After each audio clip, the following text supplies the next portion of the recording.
Good morning, everyone. Thank you so much for joining in for the fourth episode of the Career Enabler series. And the song just you were hearing just now, okay, there is a bit of disturbance, but it's our own, very own Hyderabad song. So I'd suggest you look up on YouTube. It's a wonderful song sung by our own Hyderabadi team. Okay, and we will jump right into the episode 4. So today's episode is about sustaining the career trajectory through personal growth. We have with us Dr. Purnima Gupta, who will be taking us through the entire session. We had earlier 3 sessions of the Career Enabler series. We had the first episode started on 28th June, which was on a resume writing or transformation, finding the best format or the outline for you.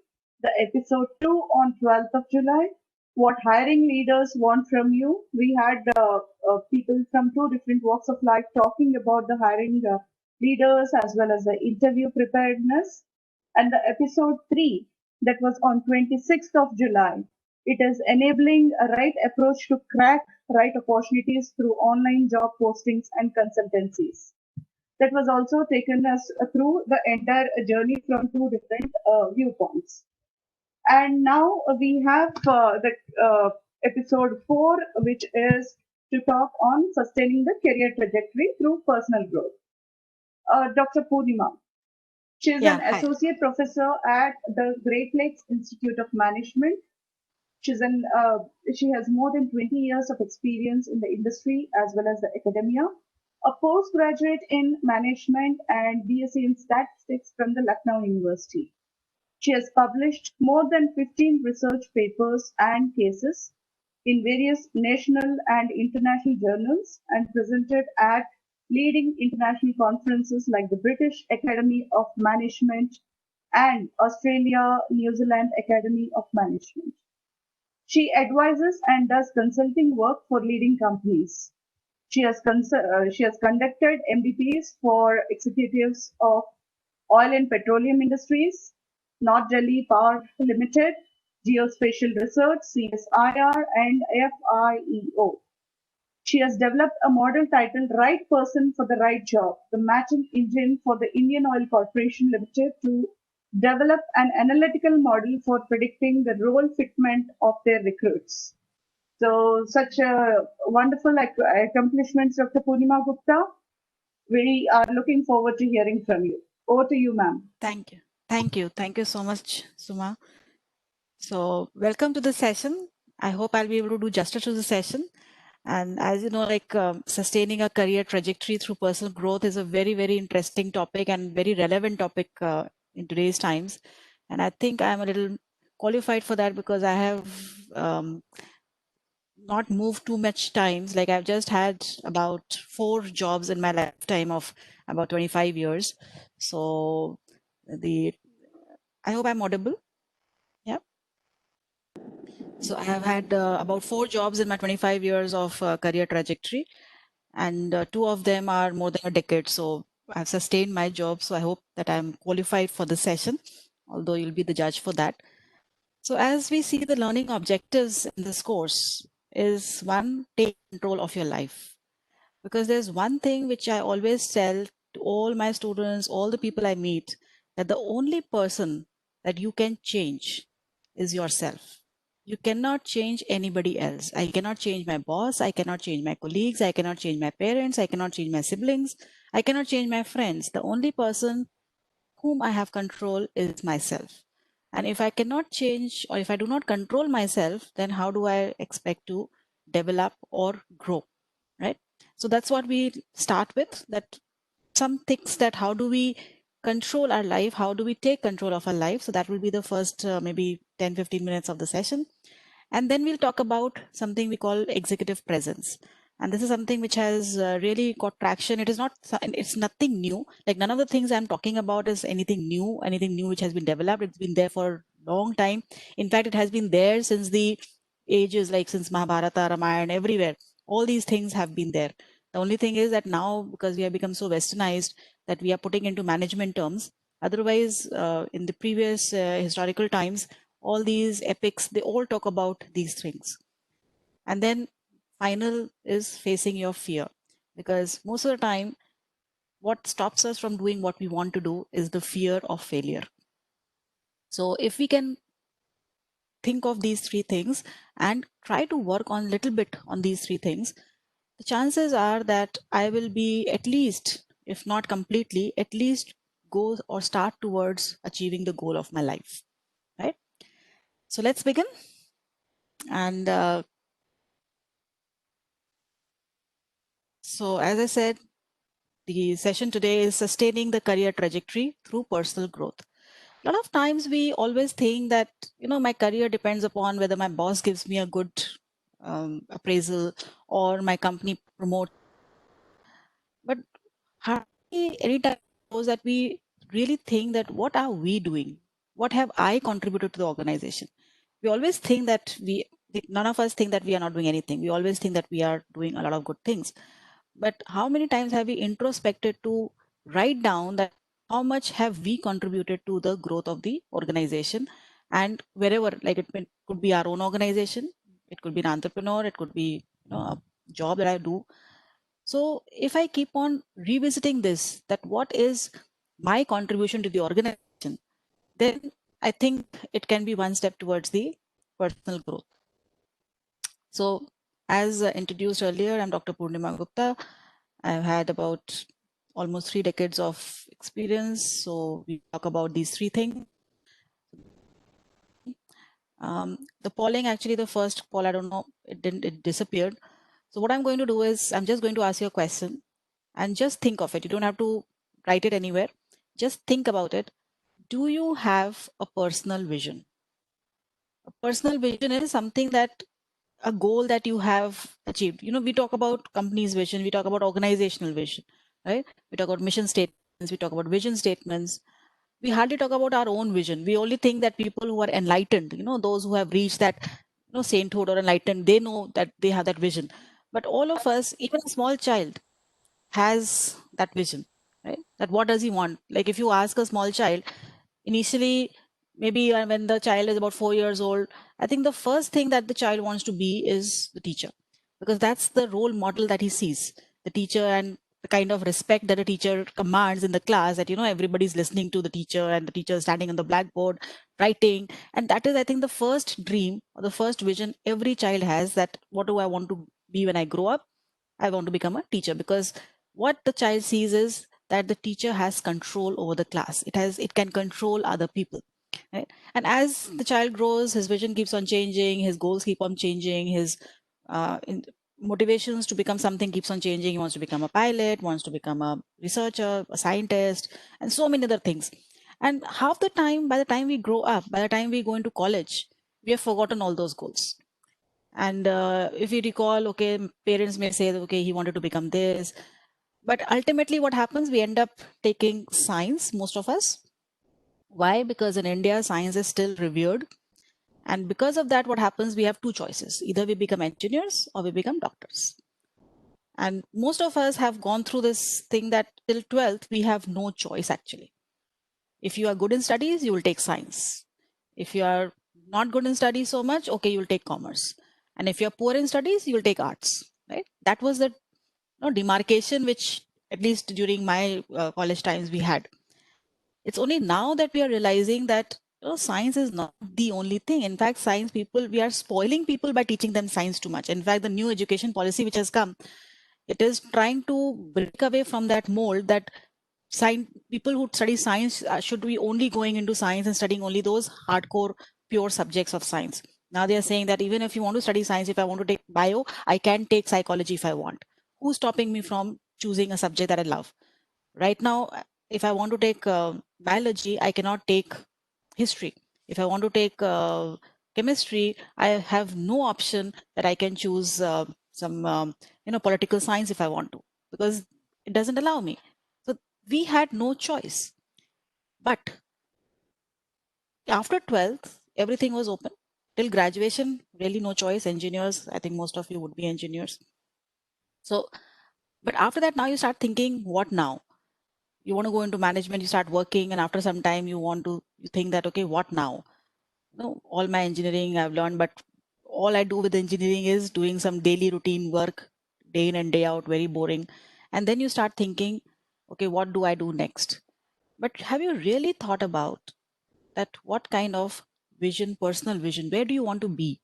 See, job is just a way of getting you to where you want to be. Earning money cannot be a personal vision, because earning money is just a means. Earning money, getting a job is just a means to an end. So what I want you to do right now is just write down anything, anything that you feel that should be your personal vision. You have about 2 minutes. Just write down. You don't have to share anything.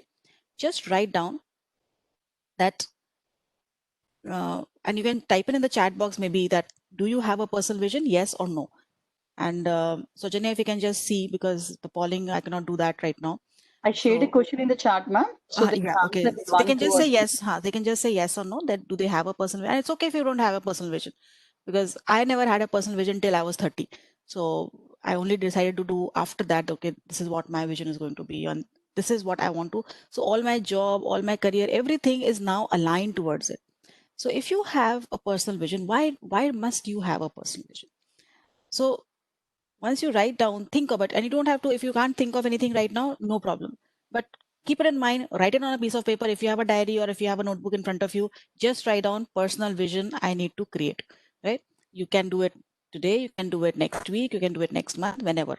But please create a personal vision. So why am I emphasizing so much on the personal vision? Why do we want to have a personal vision? So the reason why we need a personal vision is that, sometimes I want to do something. So a lot of you may be having hobbies. You may have some passion, like somebody wants to play an instrument, somebody wants to sing, somebody wants to create something, draw, paint, cook, so many things, play, sports, etc. And how many of you have had time, thankfully for the lockdown, like all of us had plenty of time to do a lot of things. But before that, how many of you had time to pursue those hobbies? Right? Because we could not do that because there were so many things coming in the way. Your job is coming in the way, your studies are coming in the way, and so many things coming in the way. But if you create a personal vision statement, what will it do is that all the distractions which keep on coming, it's not going to eliminate those distractions. The thing is that even if those distractions come to you, it will try to push those distractions and continue. So if I have a goal in mind, so just imagine that when you are playing a sport, right? Suppose somebody is interested in playing sport, badminton, cricket, football, basketball, whatever sport. Now, when you play that sport, do you carry a mobile phone with you? Do you look at your mobile phone every 2 minutes? You don't. Whereas when you're listening to this lecture, maybe you may have a mobile phone. If a WhatsApp comes, you will open it and try to see, because it distracts. And this is what will distract you. These are small distractions. Somebody calls you and you immediately, you're doing something and then you go, and when you come back, your mind, that flow has gone and you forget about it. So something which would have taken you half an hour takes you 3 days, because now you have to get back to it and it takes a lot of time. So when you're playing a sport, somebody calls you, you'll finish. You'll not go in half the match, will you? You'll finish the match and go. If you're cooking something, you will not leave something half cooked and go. You will finish it and then go. And that is what your vision does, your statement does. That moment you have something concrete in mind, now every time you feel any distraction coming in, you say, no, I can't distract myself because this is what I want to do. And that is why deadlines are important. Always put a deadline.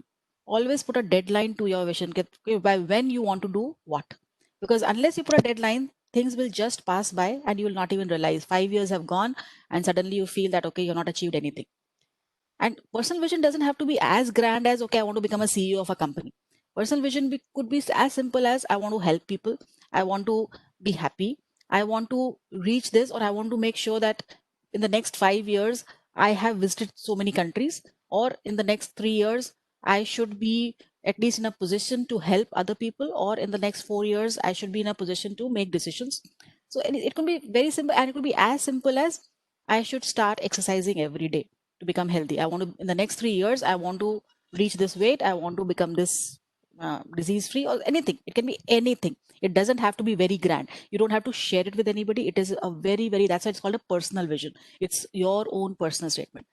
Why I'm saying this is because unless you have this statement, you cannot have control of your life.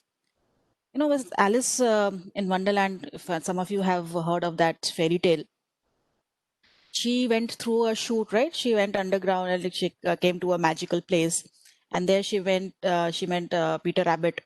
And she was standing on a crossroad where there was four roads going and there were signs going in all directions. And she was wondering where to go. So the rabbit came up to her and asked that, what is the problem? And she says that, where should I go? Which direction should I take? So he asked her that, okay, what is your destination? Where do you want to go? And she says, I don't know. He says, then you can take any direction. If you do not know where you want to go, it doesn't matter which direction you take, because any direction will take you somewhere. So do you want to reach somewhere, or do you have a destination in mind? So if you have the destination in mind, you will be able to choose your path. If you don't have a destination in mind, you will not be able to choose any path. And that is why great personal vision is important.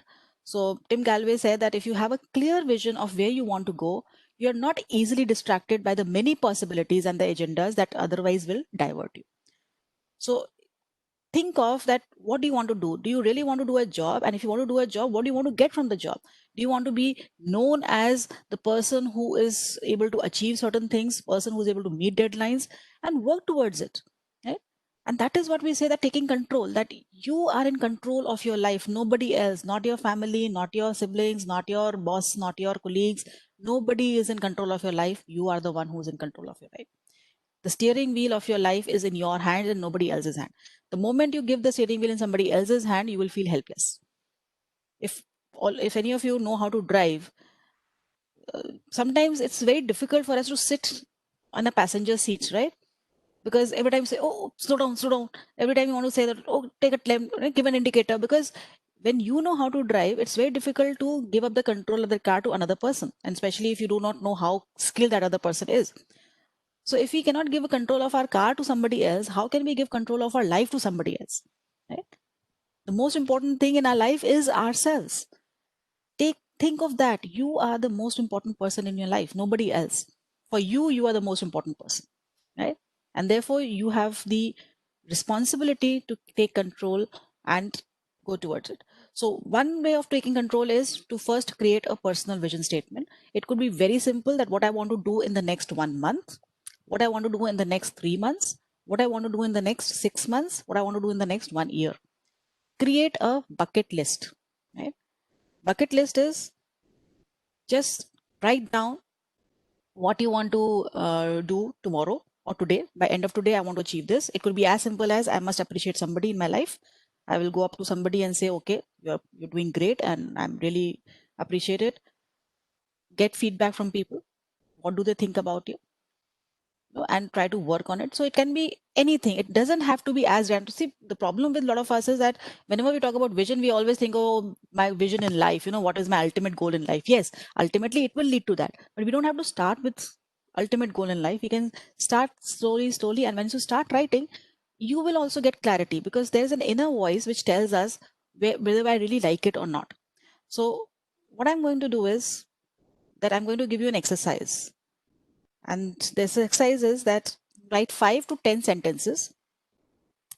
Write 5 to 10 sentences in a notepad or wherever. And you don't have to share. I'm not going to ask you what those sentences. So it could be anything. Just write, I should, and complete that sentence with anything that you feel that you should be doing. I should speak slowly. I should get up early. I should exercise. I should, work hard or whatever. Minimum 5 and up to 10 sentences. Just write these sentences in your notebook. Right? You have about a minute or for this. So just write that I should. So just write 5 I shoulds and then complete that sentence with what you think you should do. Right? What is it that you think that you should be doing and you're not doing currently? So if somebody says, okay, you should help with the housework and you're not doing it, don't write that. So, or if you're already doing it, don't write that. But something which you're not doing, but you think that you should do, you write that. That I should dash dash dash do this. Right?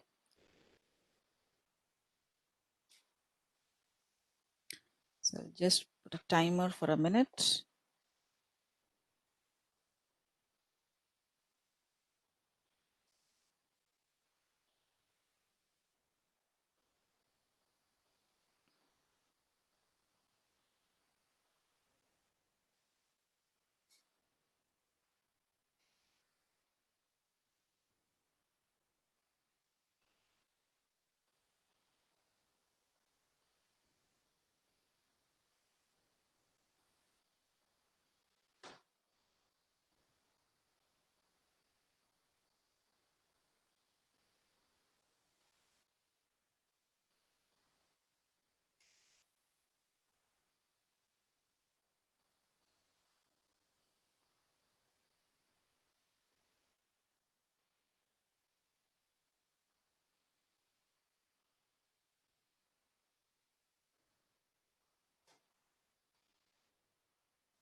Okay, done?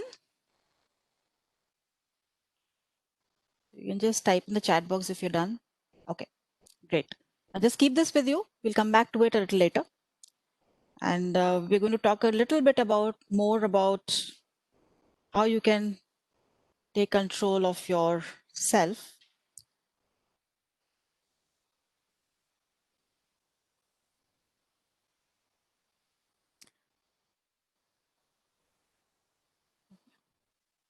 Okay, so now I have a small poll. Now this poll I think I can run. So I'm putting up a small poll. Now you can choose multiple options. Is the poll visible? Yes.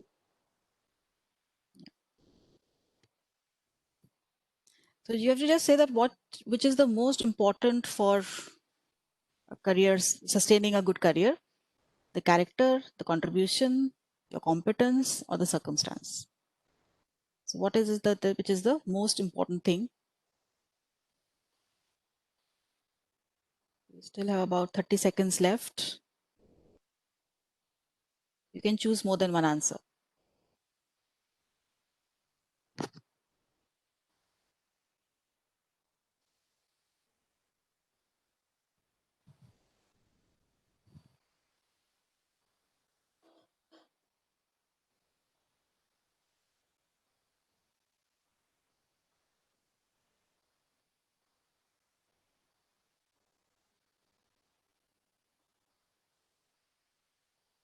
Okay, you have about 10 seconds more. So quickly, please fill in.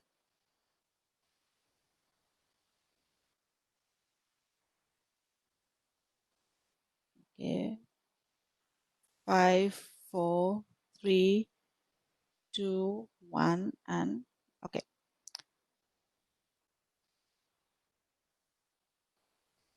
Can I share the poll results? Is it possible to share? Okay.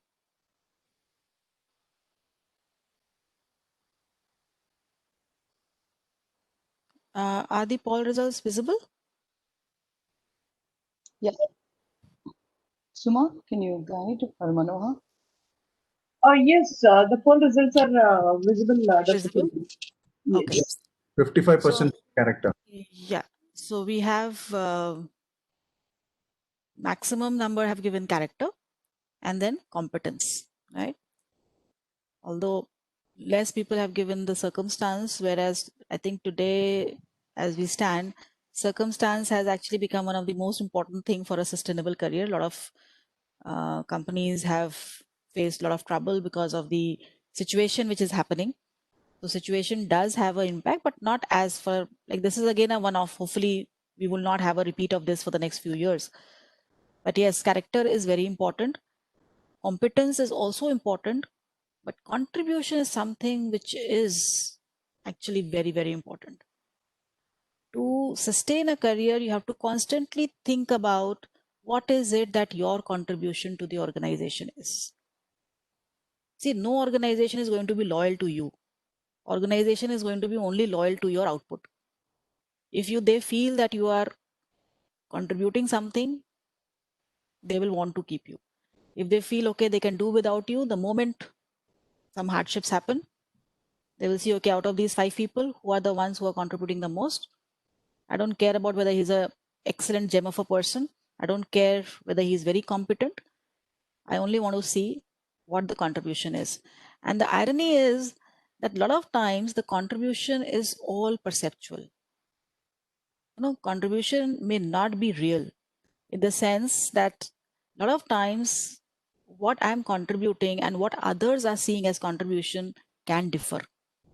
And that is where the problem lies. I have been contributing a lot, but if my colleagues or my bosses or the top people do not see it as contribution, it will not be considered as contribution. It doesn't matter what I do. It's what people see that matters. And in fact, research has shown that out of all these 4, contribution is the one which is the maximum. So even if a person who doesn't do anything, but people see him as contributing a lot, will sustain a good career than a person who's just slogging throughout, but they don't see it as any contribution. And So how do you make sure that you are seen as a contributor? Any ideas? Anybody? I don't want to be just a one-on-one kind of. So anybody, if you can just unmute yourself and speak if you want.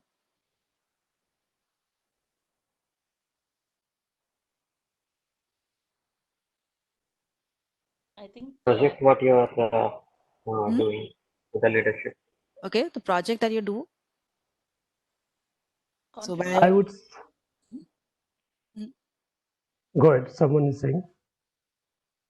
Yeah, this is Vani here. I said contribution to the development of the team. Okay, contribution to the development of the team. If they see that okay, you're helping out, but then who sees? Like your team sees or your boss sees? Everybody. Boss must see the reduction in the conflict.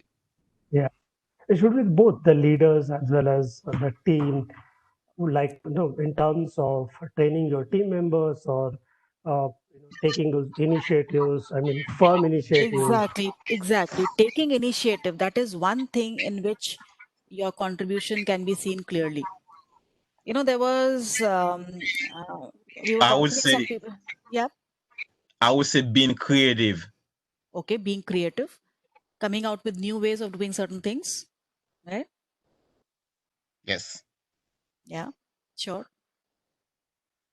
So, like I was saying that I was hired as a coach for a company, and there was this guy who says that I have a lot of experience and I have been working in this company for a long time, but I always get overlooked for promotion.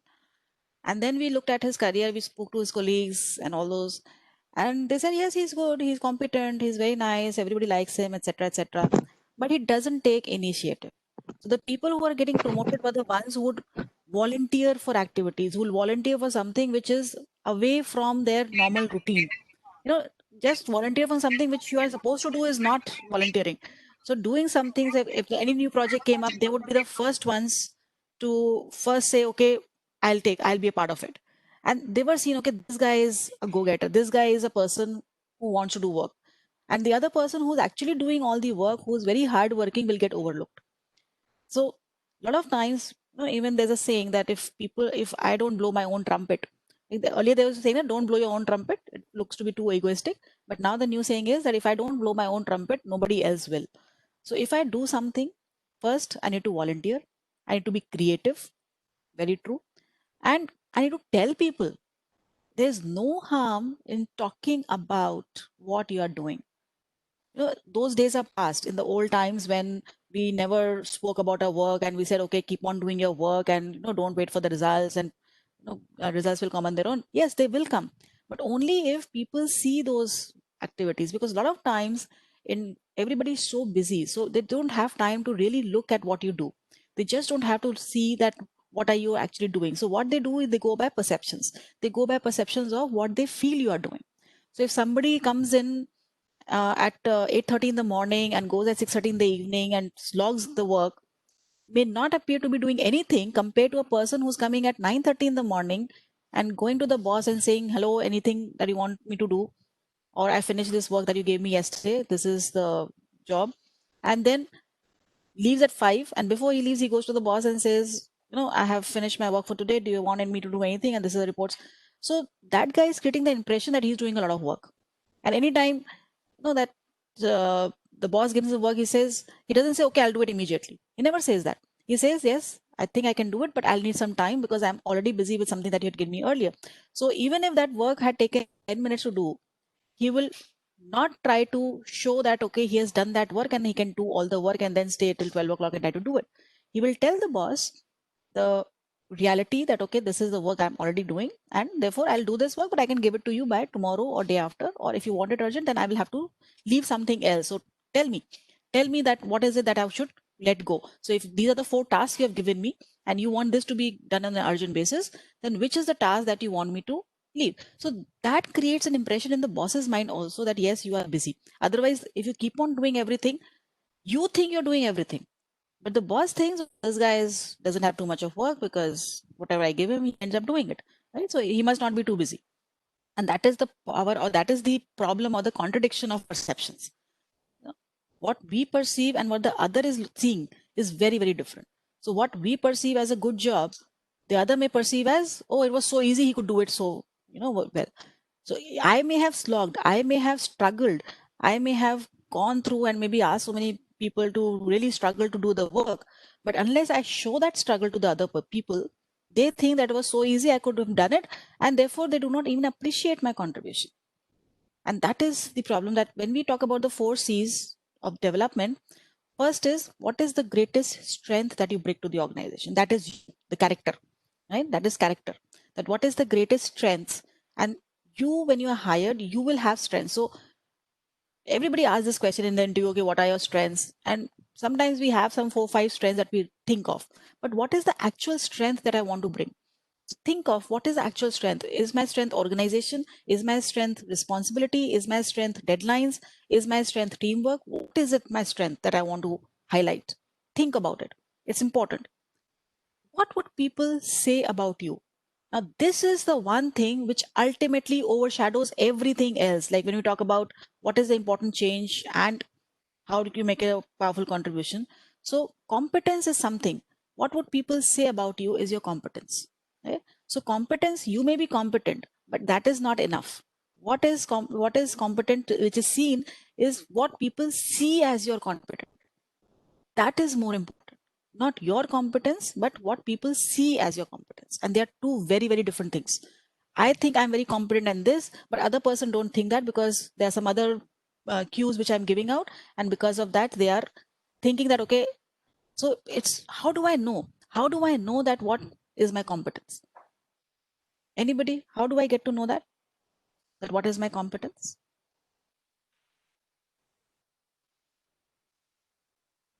Anyone? What You do can. people to me for is often referred to as my competence. What? Pardon again? What do people reach out to me for is often Okay. known as Okay. So people know, okay, if I want to do this, then this is the person I want to do, right? correct. Like a So go-to person. So when you are the like a go-to go-to person, person. yeah. Yeah. Right. So, but then why do they come to you? What is it that they see that you have? Is it because you have all the information? Is it because you can do all the work? Or is it because they know that, okay, you'll never refuse to do any work, and therefore anything that they want to do, they'll just come to you and give it to you, right? Experience. Experience. Okay. Yeah, If there you, is a track record of achieving something similar, which demonstrates that there is yes. capability to deliver. Yes. So all these things will tell what people say about you. But another thing which can also tell what people say about you is getting feedback. Right? Talk to people. Talk to people and ask, what do they think? Where do you think that you can improve? Because nobody is ever perfect. The person who says I'm perfect is the most imperfect person. Right? Nobody is perfect. We are all having some areas in which we can improve every day. We are all learning. Like till the day we die, we can improve, right? So, and we can live to be the age of 100, we can still improve. Nobody is perfect ever in life. And the person who says he's perfect is lying, right? So that person becomes imperfect. So see that what do people look for you?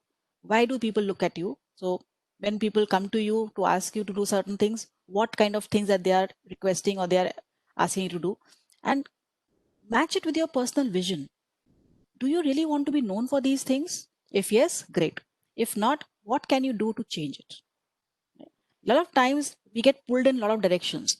Some things I love doing and some things I don't like doing, but I can't say no because that is the way I am. But if those things are the ones which are distracting me from my personal vision, do I need to continue to do those things? And that is where your personal vision comes in handy. So every time, so normally what I request people is that every year, this year actually has been a lot of waste, get a planner. Get a planner. It can be a small diary, it can be a big planner, whatever. Get a planner, and in that planner, write down what do you want to do today, what do you want to do tomorrow, and so forth, and fill the whole planner for at least a month. And every day, take a look what you wanted to do. If you list 10 things that you wanted to achieve in this month, if you write it down, you will find that after some time, you are able to achieve at least 2 or 3 of these things, not all 10. And once you have not achieved those things, next month, copy, carry it over. And you will find that at the end of the year, you have ended up achieving much more than you would have done earlier without any list. So in that list, we should have things that we really want to be known for. So when people come to me for help, what kind of help are they requesting me? Do I want to give that help? Will that thing help me somewhere? I know it sounds a little selfish, but then, like I said, my life is the most important thing for me. People say we should live our life for others, but why? No, I am important. Nobody's going to give me money, right, for helping you. I can help you if that is my vision, that is a different thing. But if I want to help people, I need to first take control of me. Unless I'm control of me, unless I'm healthy, and like, you have this in airplanes when you travel, they give those guidelines and they say that, okay, whenever there's a drop in pressure, you will have the oxygen mask coming down. And what do they say? They say, put your mask on first before you help the other person, right? And that's exactly what you should do with your life. You should help yourself first before you are capable of helping others. But if you keep on thinking, okay, I'm not important and I should not care about myself because we have been taught we should be selfish, we should not be selfish, and we feel guilty if we are being selfish. But no, unless we are strong, how do you think that we can support others? We will be able to support others only if we are strong. Only if we are happy will I make people around me happy. If I am upset, if I am frustrated, if I'm whining always, I'm making everybody else miserable. You're not helping anybody by being miserable, right? And I will never be happy unless I take control of my life. So ask, what is your greatest strength, or the strength you want to be known for? Think about it. What is it that you want to be known for in the organization? And what would people say about you? Do you like that? If you don't, what can you do to change it? And then what is the most important change that will have impact in your life? It could be somebody's getting married, somebody's having a baby, somebody's having a career change, somebody's shifting out, so many things. And this year, this question becomes redundant because the most biggest change that has had impact in our life in this year has been the COVID. And I think none of us have come through it unscathed somewhere or the other, personal front or professional front. Almost everybody has been hit by it. So think about it, that what change can have an impact and what can you do to counter it, or what can you do to prepare yourself for it? Because if I know that this is going to happen, I will be prepared. And if I'm prepared, I do not get so disheartened or so discouraged, right? And then very, very important, that what is the area in which I can make a powerful contribution in my life, in somebody else's life, or in the organization. And if I'm able to answer these 4 questions in a monthly basis at least, or if not monthly, at least 3 monthly basis, one, I'm going to have a good performance appraisal because I know exactly what I want. I know exactly what I want to contribute. And I can tell people, I can tell my bosses what I have been contributing. There is no way that your career will not go. Right? So keep on thinking. A lot of times we don't even think about these questions because we are so busy thinking about what people are asking me to do. What everybody is saying, do this, do that, should not do this, should not do that, or you should do this, you should do that, right? And we forget about what we really want to do. If I wanted to, like, since childhood, I wanted to become like, I was interested in plants, I was interested in gardening, but I could never do it because, as I said, we were supposed to be like, I was good in maths, so I was put into engineering. And then I decided I will not want to go to engineering. So I did BSc. But what I really wanted to do was I wanted to go to botany. And I could never do it because till my graduation, I had no control over my life, or at least I thought I had no control over life. But after that, I said, okay, now I will not go into the field chosen by my parents. I want to do what I want to do. And then initially, I never, like I said, till the age of 30, I did not have a vision. But that is when I started creating that, okay, this is what I want to do. So at the age of 32, I enrolled for my PhD because that is what I wanted to do. And I found out that, okay, what is it? So once you answer these questions, the final question comes is, what do you do, or what skills do you need to develop to achieve these 4 things, right? So once I decided, okay, I wanted to go into teaching, I said, for teaching, you require a PhD. So I took up a job in a teaching institute, worked there as an administrative assistant, enrolled for my PhD, attended all the classes I could because obviously I was in an institute, I could do that. And I became a professor, right? But it took me 30 years of my life to reach that stage to make that decision for myself. And I changed my whole career trajectory, right? If somebody had asked me at the age of 25 when I finished my MBA, that what are you going to do? I will never have said I will become a teacher. my vision was I want to, earn more money. I want to join an MNC. I want to travel and this and that. And after I got married, I started thinking that what do I really want from life? And what I wanted was to make an impact on other people's life. And the best way I could find was, to teach. And that's what I did. At the age of 32, I said I want to do PhD. I did. I finished my PhD at the age of about 38, and then I created what career, and I have a huge garden now because now I know that this is what makes me happy, and I don't care what somebody says. If somebody says you can't put a plant here, I said why not? Right? Give me a reason why not. And a lot of times, if you decide you want to do something and you go for it, you will find that people will start appreciating you more rather than if you just let go of what you thought you should do. Right? So anybody has any questions till now? If I go with the next. But how do we know what is that we want? So that is where your personal vision comes.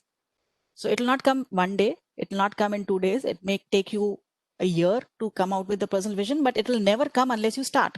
And that's why I said that start thinking about what you want from life. Do not introspect at all. We do not take too much of time to think about what we want. We are so busy in achieving what others want from us that we forget about what we really want. Your personal vision. And when you answer these 4 questions, it will help you bring about your personal vision also. So if you say that, okay, this is what to do, think about it. It's not easy, but think about what I really want to do. What is it that I want? What makes me happy? And the ways. What are the ways in which I can achieve that? If it is by getting a job, what kind of a job? For this particular job, what kind of skills will I need? Right? And then I start building it. So unless you do that, unless you have that personal vision, you'll go through life getting, okay, I've done my engineering, I've done this, I'll apply for a job. If I get the job, great. If I don't get a job, I'll apply somewhere else. I keep on getting frustrated, applying here and there. Finally, I'll get a job, I'll work there, I'll get again frustrated because I don't like it, but there's no option because I have to earn money, I have to support my family, and I'll keep on, and I get caught in that vicious circle. And by the time I come out of it, I'm old. Right? I realize that I have spent my whole life doing something which I never wanted to do, just because I never thought about what I really wanted to do. So a lot of people, like if you, some of you are familiar with the Maslow's hierarchy. Now Maslow gave a hierarchy about the needs. He said that people first work for, or they're motivated by the basic needs, which is your hunger and clothing, shelter, all these these are basic needs, physiological needs, roti, kapda or makan. So he says that these are the basic needs, and initially people will struggle to work and they will be motivated. So initially you're motivated, okay, I should just get a job because I want to eat, right? And after some time, that same job will not motivate you anymore because now your needs become a little more. You want security. You want to make sure that the job that you're in, you will retain that job. And then after some time, even that is not enough. Once you know that your job is secure, now you want esteem. And then you go for, social needs, and then you go for your other appreciation, higher level appreciation needs. And then finally, you reach the top of the pyramid where it says that you self-actualize. That means now you end up doing what you really wanted to do. And by the time you reach that level, you are already 65, you're retired, and now you can't do much about it. Although some people do, but still, why do you want to wait till 65? Why can't you start self-actualizing right now? Right? It is not mutually exclusive.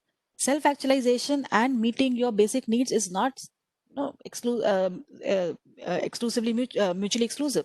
That means that they don't have to, like, once this is completed, only then you can do this. You can do both simultaneously if you create your personal vision and try to follow it through.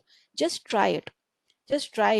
Write your goal. This is what I want to achieve next year, 3 years from now, 5 years from now. And your goals are your goals. They don't have to be put in stone.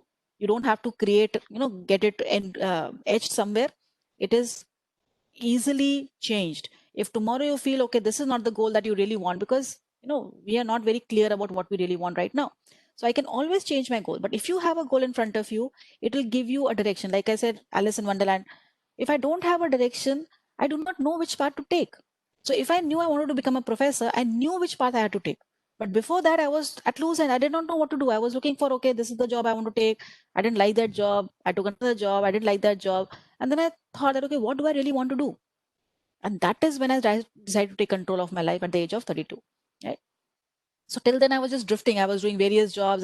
So since the age of 32 till today, I've just changed 2 jobs, and I'm pretty happy. Like I get excited like every day in the morning when I get up. I'm excited about what's going to happen next because I'm going to meet new people. I'm going to learn something new, and that is the biggest thing that I wanted. That I didn't want to become obsolete. I wanted to always learn something new. Right. So that was my vision. I wanted to learn something new and make an impact on people's life. Right? Because I felt that I had this fear that if I do not interact with others, I will become stagnant and I will, atrophy. And I was always scared of that. So I always try to, my vision or my goal in life is every year I learn a new skill. It could be anything. It could be cooking. It could be something in craft. It could be in some technique in gardening. It could be some technique in my profession when I'm teaching. So I learned like 3 years back, I started doing analytics. I was not doing analytics earlier, but luckily for me, because I had a basic statistics background, I could do analytics. And now we developed this model for HR analytics for IOCL. So I could not have done that unless I took that step to go into, there were other colleagues who never said, okay, they said we are too old to learn new tricks, right? So, but I said, no, this is something interesting, which is coming up new. And today analytics has become the most important thing in most of the organizations, right? It's the biggest thing right now because everything has been predicted because you have big data, so much data is available. And because of that, analytics is something which everybody is talking about, even small. And we have been using analytics. We have been using analytics throughout our lives. Even in childhood, we have been using analytics. We analyze the moods of the parents. We analyze the moods of our siblings. We analyze the moods of our teacher to put on a request. So we had been doing, our brain has been using analytics forever. The only thing is that now we are converting that analytics into computers, into machine, so that we can let our brain not do so much of thinking, right? We can rest our brain and let the machines do it. But I learned that trick because that is my vision, that every year I have to learn something new. So my New Year resolution always is that what am I going to learn this year, right? So I learned R, I learned Python in the last 2 years. So every year I've been learning something new, and I make it a point to teach my children also that, okay, you should try, never be afraid of experimenting. Right? Never be afraid of experimenting. You are never too old to learn, and you are never ever should be afraid to learn. And I never say that I know everything. I cannot. For me, the motto. I don't know if some of you have watched Game of Thrones. So there was this sentence. You know nothing, Jon Snow. So I always think of that. Whenever I think, okay, I know this, I always think of that, and I say, no, I know nothing. I still have a lot to learn. And if you follow these things, just try doing these things, and you will start feeling more in control of your life, right? So any question, other question before I move on?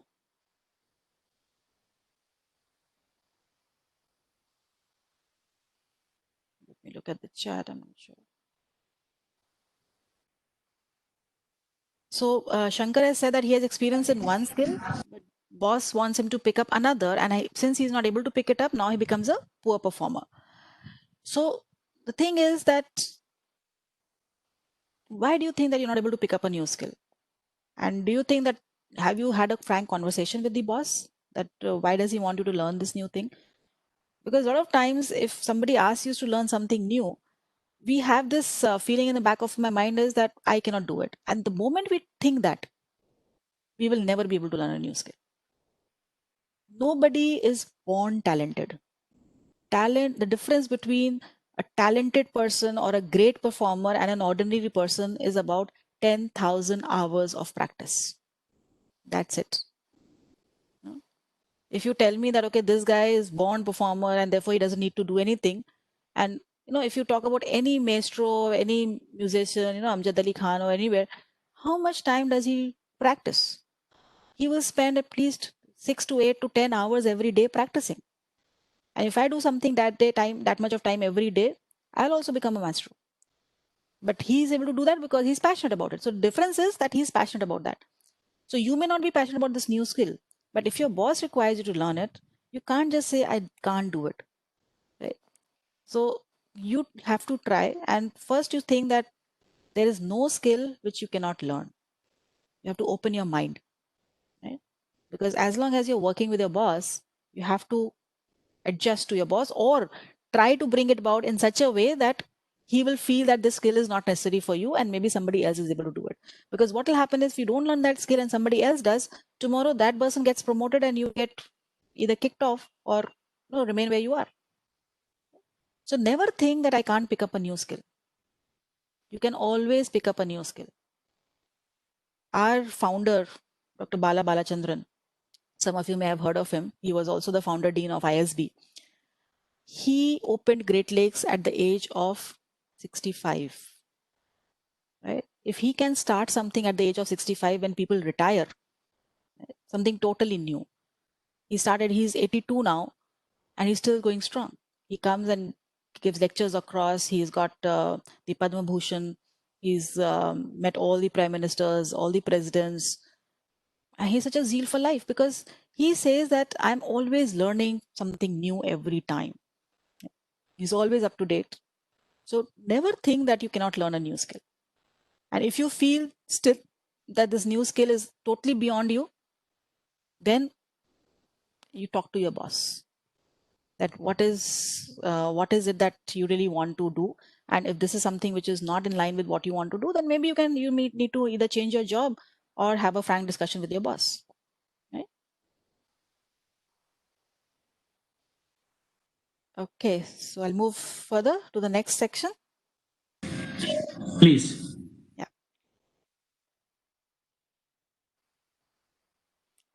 Okay, so the next section is presence. Now you all recognize this picture? Yeah. All of you know Shah Rukh Khan, hopefully. Yeah.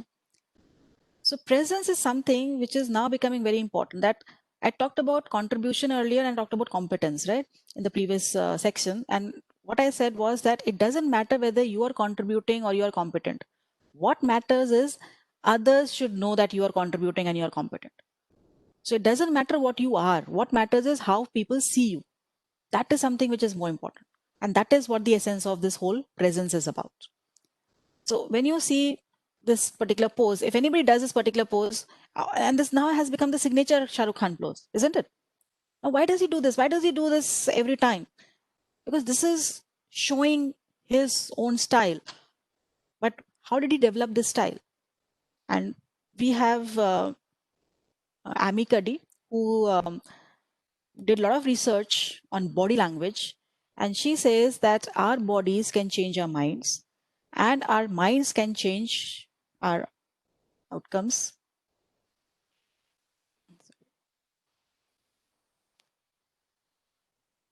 So your bodies can change your mind, your mind will change your behavior, and how you behave will change how others behave with you. So they change the outcomes. So a lot of times we think that I cannot help the way my boss behaves with me. I cannot help the way the colleagues behave with me, but it's wrong. I can control how other people behave with me by initiating that activity which will make people behave with you. So does your boss behave the same way with everybody, or is he behaving in a certain way with you only? Sometimes okay, the boss doesn't scold him, but every time he looks at me, he scolds me. He can never find my work to be important enough, or he never finds my work good enough. But the other person he always praising. Although I do more work, I have helped him do that work. He is the one who's getting the praise. I'm the one who's getting all the flack. Right? So all these things, when they happen, that means that the boss is capable of appreciating people. He's just not appreciating you. So have you thought of why? Because most of the time we think that we are okay, but others are the ones who have problem with me. Whereas what we should think about is everybody else is okay. I am the one who has to change. So there's a very famous saying which says that I wanted to change the world. I could not do it. I changed myself and the whole world changed. Right? So I cannot change anybody else's behavior. The only person whose behavior I can change is myself. And that's the only thing I can control and hope for the best. So I'm going to share with you a small TED talk by Amy Cuddy. So this is a brief version of the TED talk. If you are interested, you can just search for the TED talk on TED Talks and listen to the whole 15-minute TED talk by Amy Cuddy. But what I'm going to share is just a 2-minute TED talk in this session. So just put in the chat box if you'll be able to see this.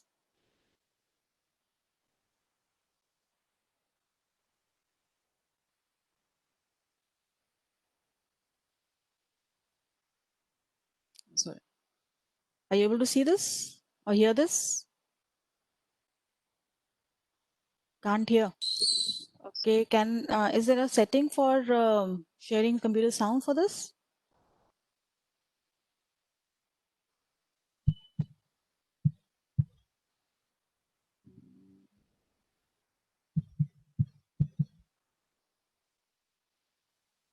So Jinya, is there any setting for? I can't think of Yes. any, ma'am. If it's possible, can you share the link for the TED Talk in the chat box so that people can view? I think she will have to put her system on speaker. She's on the headset, right? Yeah.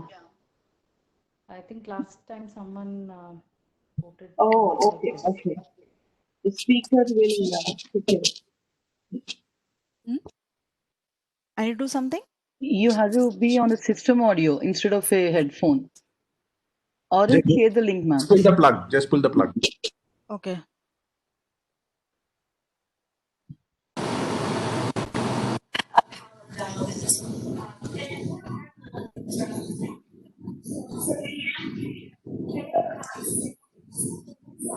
Is it audible now? It's distracting. It's not clear, ma'am. So just Yes, please voice. share the link. Please Okay. share the link in the chat. I'll share the link. Just a moment. I need to stop the slideshow. Share the link.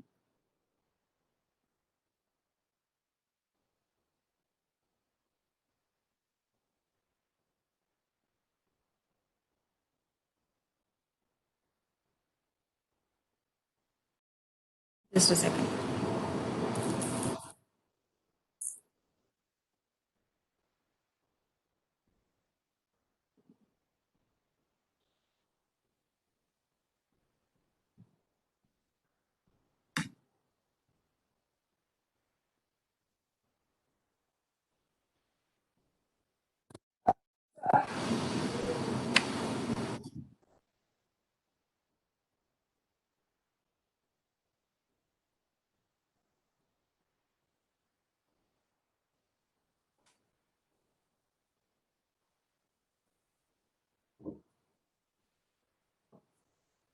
Ma'am, I've pasted the link in the chat, ma'am. Can you please check? Just Already done that. actually there are two links, so I'm also sharing the link because one link is 15 minutes long. So you can click on the link which I have shared, right?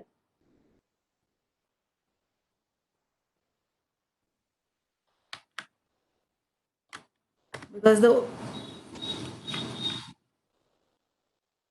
is one link which is about. Hello, am I audible? Yes, madam, you are. Yeah. So the link which I have shared, please click on that because that is about 2 minutes. The earlier one is a little longer, so that will take about 20 minutes. So you can watch that later. But this is a 2-minute condensed talk or the gist of what the talk is about, right? So do we wait for people to watch it and then come back?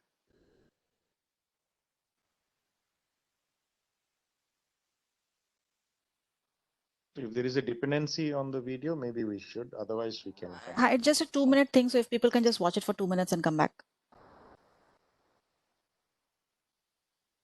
So maybe I can mute this and run this so we'll know.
Okay, Damn good. right? So we can see what she showed, that how people, when they change their positions, just changing positions for 2 minutes, they can change the body chemistry. Your body, the secretions which happen in a body, testosterone and cortisol. So testosterone is related to power, feeling of power, and cortisol is related to feeling of stress. So if I choose a high power position, and that's what when people win, they always do this. And what she has written this book also on presence, and she has said that the experiment was done when people reach the finish line. They always do something like this, right? They will look up and do this. That shows their pleasure, their excitement, their whatever they want to show. And they felt that maybe because it's what they have seen or what they have always felt people should do, and that's why they do it. So they did an experiment on people who are blind. So they had races of blind people, and they found that even blind people do the same thing. They have never seen others doing this. People who have been blind since birth, they have never seen anybody do it. But when they reach the finish line, they would automatically do this. This is a natural body's reaction, which gives you a sense of power. So when you feel that you have achieved something, automatically your testosterone increases, your cortisol decreases. So you think about, and if you go back into your past and you think about any project which you had been doing, you were really stressed out, you were very anxious, and when the results came and it was successful, immediately all the stress disappeared, right? And suddenly you felt that feeling of exhilaration and happy, and you're no longer tired. You always thought that, okay, once I finish this project, I'm going to sleep for 10 hours straight. But then you become too keyed up. Now you don't feel sleepy. You don't feel, because you're so excited. So your body chemistry has a way of changing based on your mind. And that's what she says, that your presence is. If you can change your body language, you can change your body chemistry. If you change your body chemistry, you can change your mind and your behavior, because what we feel is how we behave, and the way we behave will in consequence be how others behave with us, right? And that is why this presence is so important. So how do we, so one trick she has shown us, that before you go for any stressful interview, before you go or tackle any stressful job, and sometimes we see in movies and comics and all that, before they do something like, no, okay, I'm doing some exercise. So it's nothing which is a comedy. It's something which is actually happening. When they show that people, when they go for any stressful thing, that they pretend to fight or do boxing, like this, what they're trying to do is they're trying to control their mind to tell that yes, they are powerful. And if we tell ourselves we are powerful, we do become powerful. That's the power of mind. So how do we get, apart from this body chemistry, how do we get the presence? How do we make people notice us? How do we go through life not being ignored? Because if I want to sustain my career, one thing definitely is, okay, you become so low key, nobody notices you, so you continue. But you don't want to be that. You don't want to be in the same job. You are not a, somebody who's a clerk that will forever retire as a clerk. You want to rise in life. And for that, what Nicole Lipkin has come out with, that there are 6 areas that if you can get these 6 areas right, then you can increase your presence. So one is definitely what Amika said, that you increase your power positions. You don't sit like this, you sit like this, right? So this gives, and the experiment what she was talking about, that just for 2 minutes people sat in those power or low power poses, and that increase or decrease their testosterone levels or the stress levels. So that much of an impact, just getting your body language straight comes. And even you see that when people come into the room, the way they sit, you notice them. In a meeting, when you're sitting in an office and in a meeting, there are 10 people, some people will come and sit and you not even notice that they're there. Sometimes you talk about something and yes, he was speaking, and then suddenly he says, I'm here. And you say, oh, you are here, I never noticed you. And there are some people you can never miss because they have presence, right? So how do I get that presence apart from what the body language is? Nicole Lipkin has given very, very small 6 things, and they are, the first is read the culture. Whichever organization you are working in will always have its own unique culture. You can never think that, okay, this is how I've always worked, so therefore this is the best way. The moment you go into a new organization or your current organization, you have to understand what the culture is. You have to adapt yourself to what the culture is. You cannot always go against the grain unless it is required. But usually it is always better that you try to first understand. The moment you join an organization, you can't say, oh, this is wrong, I can't do this is not correct, this is not correct, this is not the way to do things, I'm going to do things the way I want, this is the way I've always done things.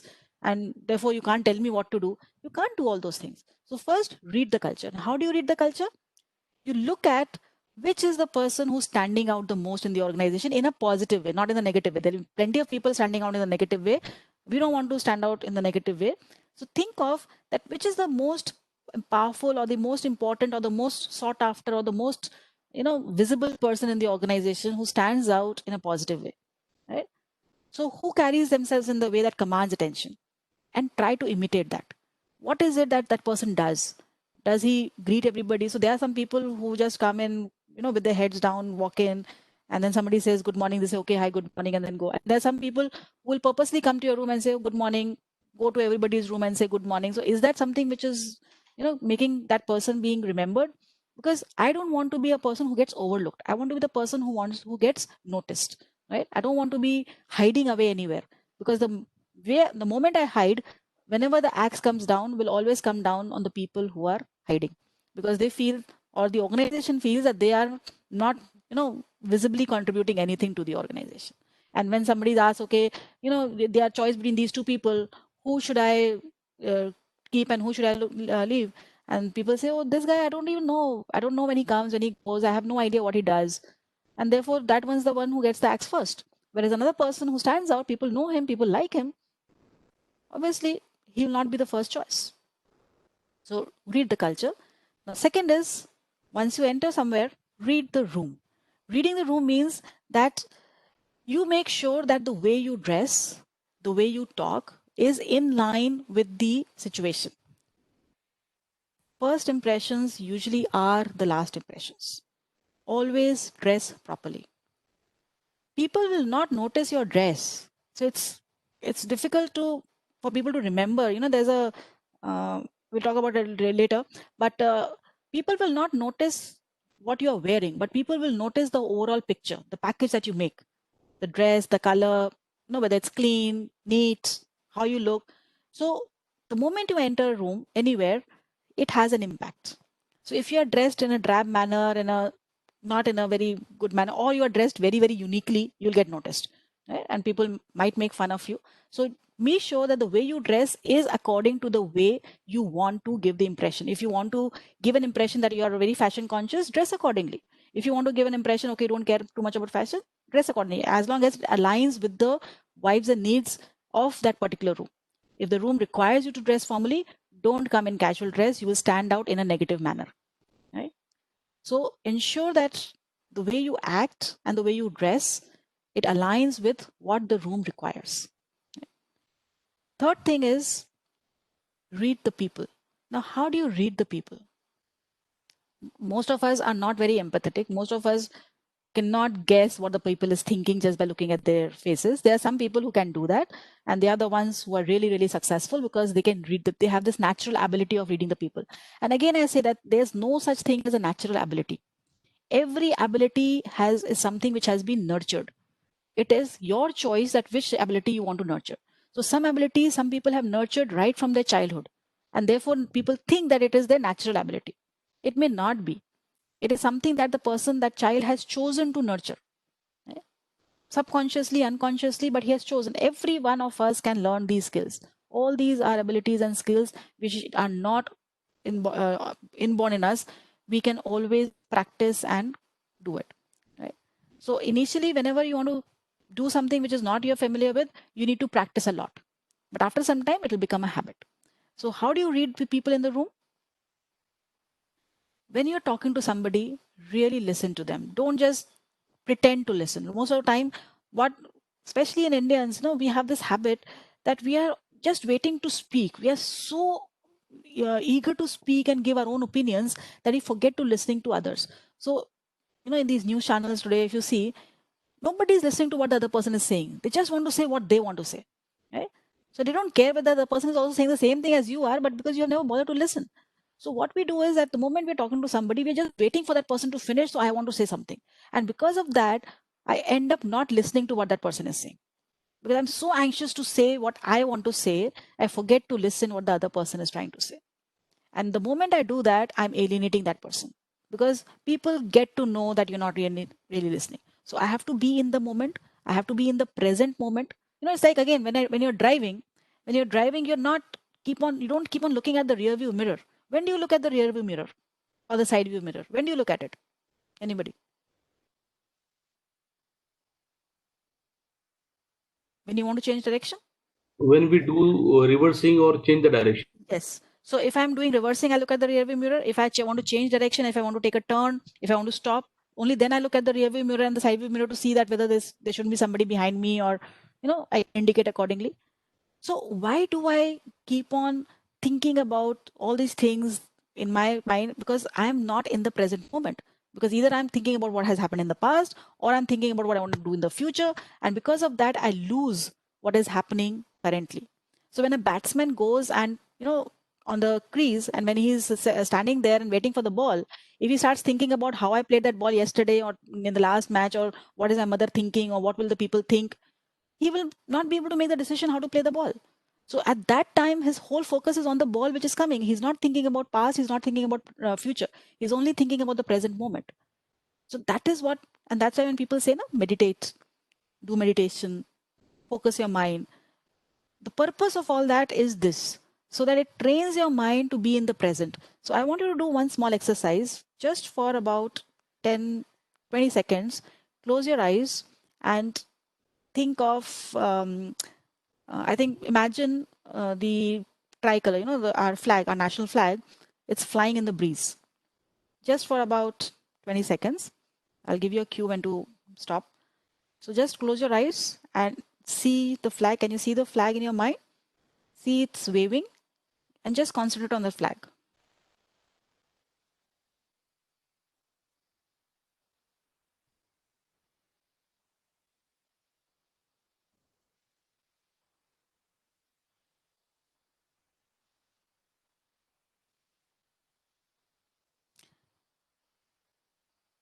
Okay, you can come back now.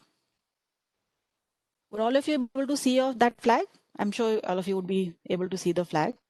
How many times did you have to bring your mind back to the flag? How many times did your mind wander in those 20 seconds and you have to bring it back to the flag? Did your mind wander? Okay. So you can imagine that in just 20 seconds, your mind is wandering 3 to 4 times. If I'm talking to somebody for 5 minutes, how many times will my mind wander? And the moment my mind wanders, I'm not focusing on what that person is saying. So I only hear a little bit. So I hear one word for 5 seconds, I'm out. Then I force my mind to come back. I miss next 5 words. I looked at the 6th word, and now what he's saying doesn't make any sense to me. And I stop listening. So this is the problem with most of us. We do not listen to what the others are saying. We are so busy saying what we want to say that we forget to listen to what others are trying to say.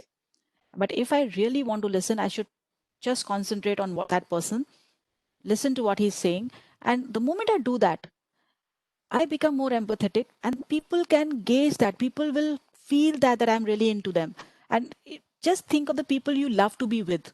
They are the people who listen to you. They are the people who make you feel good. Right? You want to be with the people who make you feel good. So always try to think, when you're talking with somebody, you be with them, give them your full attention, be in the present. Don't go in the past or the future. Be in the present at that moment. It will take time, and that's why meditation is important, because meditation helps you focuses your mind. But what I say, because I also never was able to do any meditation, what I used to do was that I developed a lot of hobbies, and doing a hobby is another way of meditating. So that is my take. I have always found that when I'm doing something I love, whether it's making something, if I'm cooking, or if I'm creating something, or painting, it could be any hobby, music, it's a stress buster. Plus, it helps you concentrate, because your whole mind empties. When you're doing something you love, you don't think about what's happening in your work, what's happening in your family, what's happening with your boss, what's happening with your colleague. You get immersed in that particular thing, and then you are really in the present state. You're only in the present. When you're doing something which you love doing, you don't think about the past or the future. You only think about what you're doing at that moment. And that helps you concentrate. And if that's why having a hobby is very important, having a passion is very important. So always develop a hobby and do that, right? And then once you have read the culture, you have to understand who you are, what you are bringing to the table, what all you can contribute. Be sure, be confident in yourself that what is it that you can do, right? what are your unique strengths, skills, so that you can be confident that you are good. Because a lot of times we are doubting ourselves that whether we are, why are we not confident? Because we think that we are not good enough. But everybody has their own unique strengths, their own unique values, and the skills which you bring to the table. And that's why you are there in the organization, because you have something in you. Identify that. Let people know that. And finally, when you're talking to somebody, project a tone of confidence. Do not act as if you are, you know everything. Admit something if you don't know something. What we call confident humility. That means that you are confident, but you are not overconfident. So eliminate preemptive disclaimer. Sometimes you say, I'm not sure whether I'm right, but this. The moment you say that, you are negating whatever you're going to say next. So never start with a sentence with, I'm not sure, or I'm sure that you will feel upset about this. If you do that, then why are you saying that? So never start with preemptive disclaimers which disclaim the content of your sentence, because the moment you do that, people are not going to listen to what I've said, right? So admit to your mistakes. If you don't know something, say, okay, I'm sorry, but I'm not sure, and can you enlighten me on this, or maybe I'll get back to you after some time. That will give more confidence and make people trust you more, right? And then lastly, calibrate means that the way you speak, if you are an introvert, try to speak out more. If you're an extrovert or exuberant extrovert, who speaks always too loudly, maybe you need to tone down a little bit. So calibrate your behavior. So break out of your shell if you're an introvert, and if you are hogging the spotlight, please make sure that others also get a chance, because otherwise you'll not be liked. People say, okay, oh, he's great, but he never lets anybody else speak. You don't want to be that person. You want to be the person who says, okay, he's great and he gives us a chance. He has helped us develop. The moment you help other people grow, your value increases in their mind, right? And that is ultimately what matters, how people think of you. So whenever we are what we call social perception, so whenever we are out there in the field, we are always dealing with people. And the way we are dealing with people, we have to be always sure that what is the kind of impression I'm making. So because people will forget what I say, people will forget what I do, but people will never forget the way I made them feel. So if I make them feel important, they will love me. Love me in the sense that they will like to be talking to me, they will like to come to me, and that will give me also a feeling of confidence. So this is how you increase your presence. These two things, focus on these 6 areas and your body language. If you combine these two, you are definitely going to make yourself known. People are not going to forget you, right? So I've taken this quote from Game of Thrones. So there is, if some people have watched it, otherwise it doesn't matter. But he said this, that power resides where men believe it resides. It is like a shadow on the wall, and a very small man can cast a very large shadow. So even if a person who thinks he's insignificant has the ability to have a lot of power. So if I think I have power, I will have power. If I think I'm powerless, I will be powerless. As Henry Ford once said, if you think you can or you can't, you are right.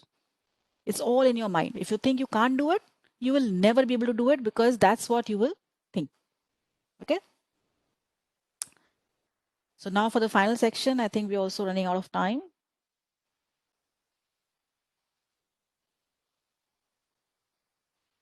So it is all again bringing back.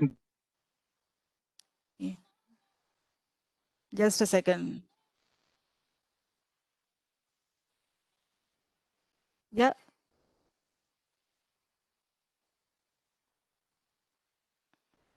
I can't hear anything.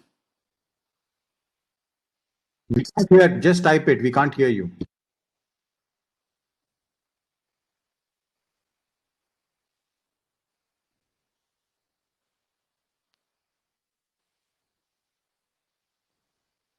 Yeah, we can't hear you actually.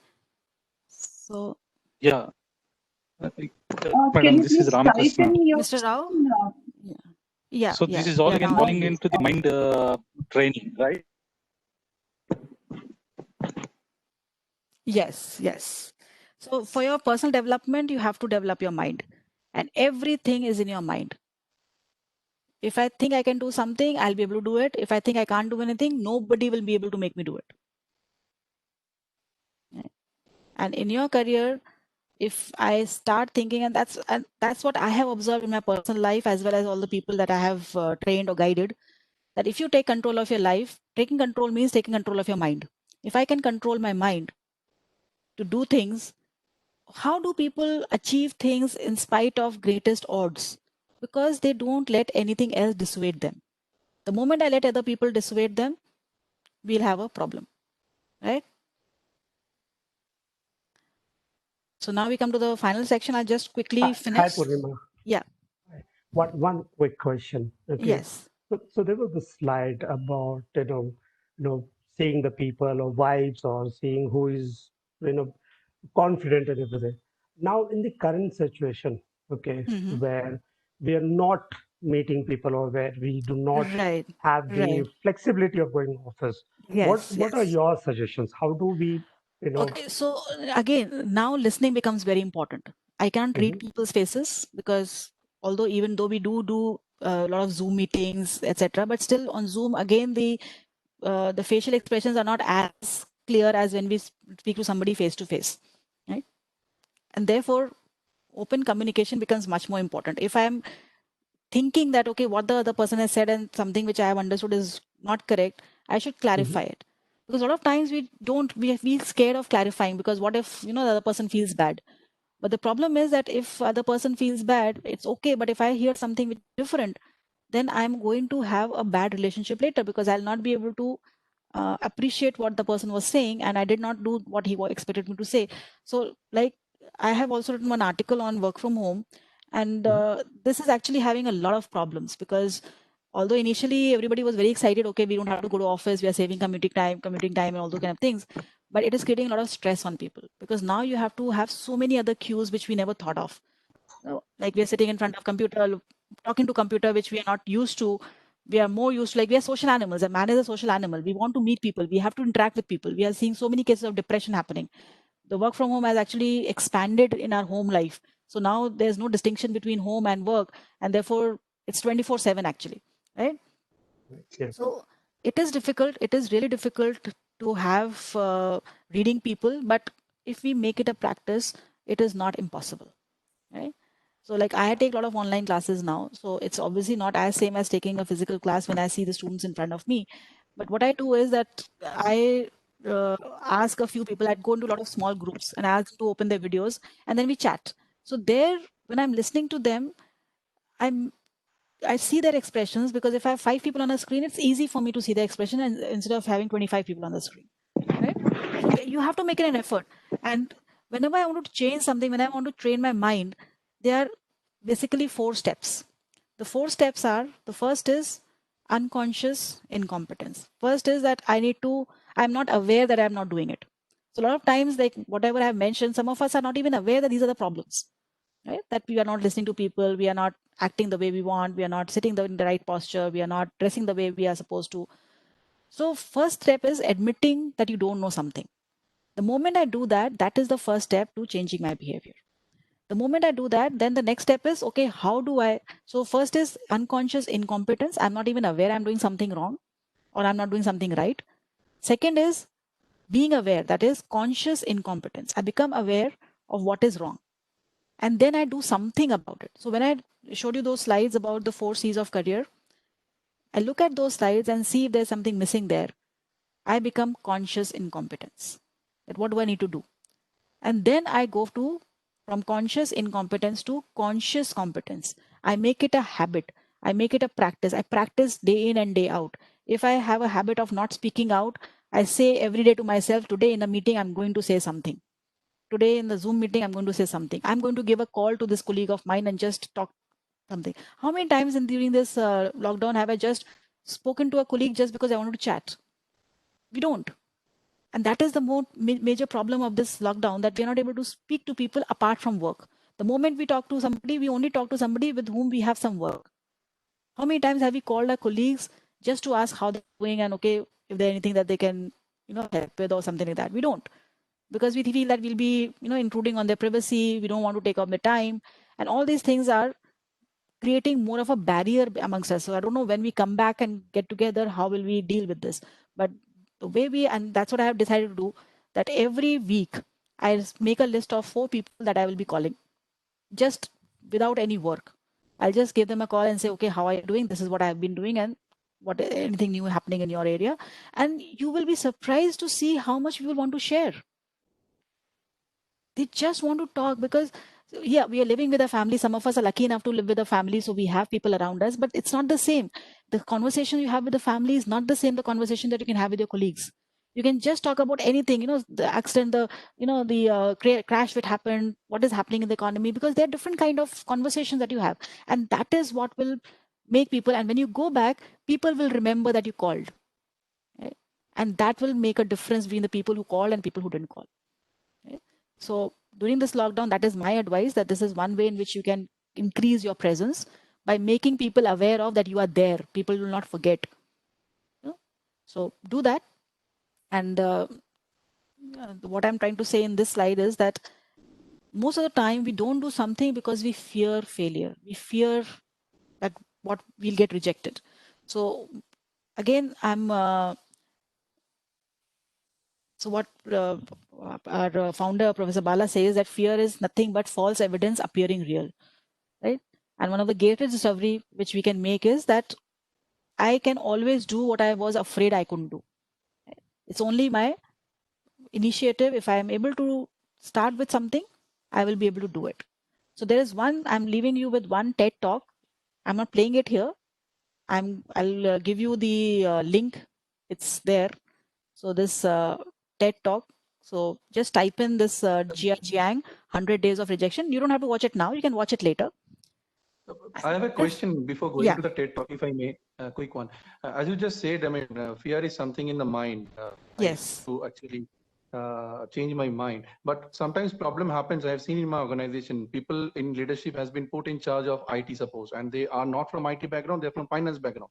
And they have been told the same thing, that you need to learn something, you need to change your mind, you can do it. Yeah. But after 6 months of struggle, they finally left it. They said, it's not my field, it's not my cup of tea. So the reason that they left it, because in their mind, they knew that they will not be able to do it. It's what we call self-fulfilling prophecy. What we call self-fulfilling area for him. I mean, he has to learn no, it doesn't something. matter. Doesn't matter. That's exactly what I'm saying. It doesn't matter. A CEO doesn't need to know everything. He can still run a company. The head of the department doesn't have to know everything. He can still run the department. As long as he has competent people working for him, he knows what questions to ask. He knows what needs to be done. That's all he needs to do. If I am handling, like for example, in my organization, I've handled almost all roles. I've handled placements. I've handled training. I've handled admissions. I've handled administration. I've handled academics. Now, if somebody tells me that, okay, I have no experience in placement, how can I handle it? I say, I don't need to go out and talk to placement companies, because that's not my job. My job is managing. As long as I know how to manage and I have competent people working with me, I can do it. But if I think I will not be able to do it, I will never be able to do it. So if a finance person has been put in charge of IT, he doesn't have to go and do the coding or do the purchasing or do the other things. What he needs to do is, what is it that is required and what can be done to achieve those tasks? And then he can get a good, and now one problem with us Indians is the moment we become the boss, we think that we know everything. And that is the biggest setback, because we are not willing to listen to others. So if I have a competent person who knows what is to be happening, why don't I listen to that guy? Why should I impose myself just because I'm the boss? I feel I should say something, otherwise people will not respect me. So the people who failed in the jobs which they were given, the reason is because they had this maybe feeling that they should know everything, which is not possible. So they should have done what they were supposed to do, manage, not do the IT work. They're not supposed to do the IT work. Right? When you become the head of HOD, you don't need to know everything. If I become the dean, I don't need to do, if I'm dean academics, I don't need to do what's happening in marketing. I don't need to know what's happening in operations. As long as I know that, okay, what is it supposed to happen in that particular area? I know that as an educational institute, this is the ultimate outcome which is supposed to happen. And what are we doing to achieve that outcome? And I have great faculty in marketing. I have great faculty in operations. I don't even interfere with what they do. I just let them do what they want. I just say, okay, this is the outcome I want. As long as I get that outcome, we discuss, we have meetings, and I say, okay, if you have a problem achieving these outcomes, come to me and we will find out ways to solve it. But that doesn't mean I tell them, okay, this is how you should teach marketing. I can't do that. So the moment, and that's what we keep on saying, that the fear of failure, and go to this TED talk. It's about a 15-minute TED talk. You don't have to do it right now. And I'm not playing it right now also. I just type in this TED talk. I'll also post in the link on the chat for this TED talk. And you will see that your whole perspective of rejection changes. Right? Because most of the time we don't try something because we fear that we are going to fail. And we fail even before I try because we have never even tried it. How do you know your boss is going to say no to your training unless I ask him? See, at the most, what will he do? He will say no. Okay, at least I know that he said no. But if I don't even ask, he may have said yes. I'm missing an opportunity. Right? So a lot of time I don't ask the boss, okay, what will he think? I need training in this. That means I'm lacking in here. So all these kind of self-recrimination, self-incompetency, self-underconfidence prevents me from going for what I want. If I see an opportunity, what is stopping me from asking my boss, can I go and do this project? Can I take this project? I would like to be a part of this project. At the most, what will he say? He will say no. That's it. He's not going to kill you. He's not going to fire you for asking for doing a project. Right? But we don't even ask. We know, okay, I wish he had, and we wait and we say, okay, why didn't he pick me up for this project? Did I ever volunteer? So he will see, okay, people who he has seen as competent and he will pick up the best. But if I volunteer, chances are he will appreciate your eagerness. Right? So never fear things. I know it's not easy. We are always fearful. That's human nature. Not everybody can be very confident. And the confident people are the ones who are not afraid of rejection. Right? So one last exercise. Saujanya, I don't know how much time can I take more. Please do. No issues. Please do. Okay. So think of the most embarrassing moment in your life. You don't have to tell me. Just think of it. Which is the moment that you found to be, oh my God, I just wish the ground was open and I disappeared there. I can't even face that person after this. Just think of that. Okay. Now think of the most embarrassing moment of your friend or a colleague or a leader. Anyone, you can choose anybody. Maybe a colleague you can choose since we are working on organizations. And think of the most embarrassing moment you feel, oh, that was so embarrassing for him. Now tell me that out of these two, which was easier to think? Which one did you remember very quickly and which one you had to spend some time in thinking? The first or the second?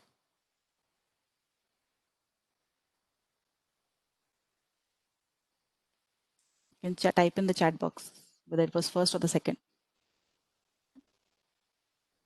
So we see that the first one was easier to think, whereas the second one we had to actually think of, and maybe I can't even remember the most embarrassing moment somebody else faced. So what does that tell me? That people don't remember your embarrassing moments. The only person who remembers your embarrassing moment is yourself. So why fear?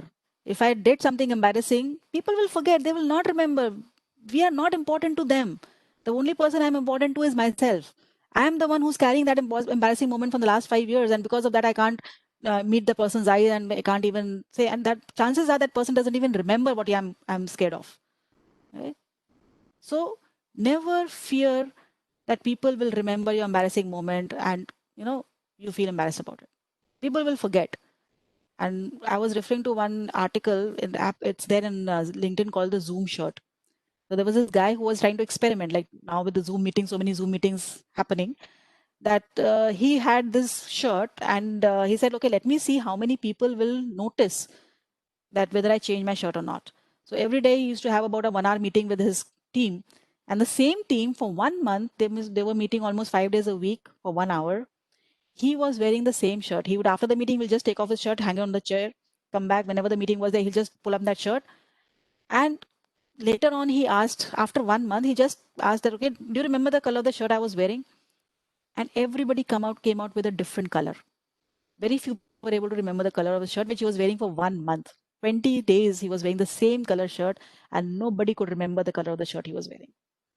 So imagine we are always, stressing about, oh, I can't wear this shirt. I wore this with last meeting. What will people think? Chances are people will not even remember what they wore. So why do you care? People are going to remember how you looked. So it is important for how you dress. But stressing about that I wore this last month, I wore this in the last meeting, chances are most people are not going to remember. Right? So this this link is there. I've put in the link on the slide, and I'm sure that you'll be getting these slides. So go to this blog, and this blog talks about surviving your social mammoth. So taming the mammoth, why you should stop caring what other people think. Right? So I'm not concerned about what people think. What I'm concerned about is how people behave with me and how they perceive about me. Right?